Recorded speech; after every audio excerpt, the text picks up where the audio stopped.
Εκείνη η μέρα του Φεβρουαρίου του 1981 οι μνήμες όλων σήμερα στο γήπεδο Καραϊσκάκη, στα θύματα, στα 21 θύματα, και εδώ εκπρόσωποι της ομάδας του Ηρακλή κατέθεσαν, Στεφάνη, λουλούδια, λίγα λουλούδια για τα θύματα, τα 21 θύματα της θύρας 7 πριν από 26 χρόνια, και το άποψη από τους φιλάθλους, με τους φιλάθλους Ολυμπιακού στη θύρα 7.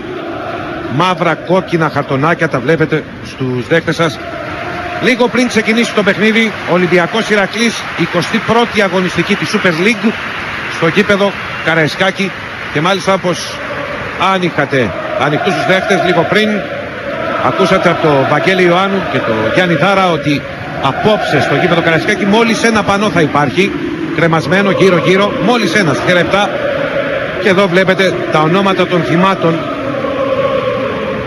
Όσοι έζησαν εκείνες τις μέρες δεν τις ξεχνούν, οι φίλοι του αθλητισμού, οι φίλοι του ποδοσφαίρου, οι φίλοι του Ολυμπιακού, και να μαθαίνουν οι νεότεροι να μην ξαναζήσει ποτέ, μα ποτέ ο τόπος τέτοιες τραγικές στιγμές. Οι ομάδες είναι στον αγωνιστικό χώρο, ο Ολυμπιακός και ο Ηρακλής. Λίγο πριν την έναρξη του αγώνα, μπροστά στο διαιτητή Κουκουλάκη, εμείς να δώσουμε τις συνθέσεις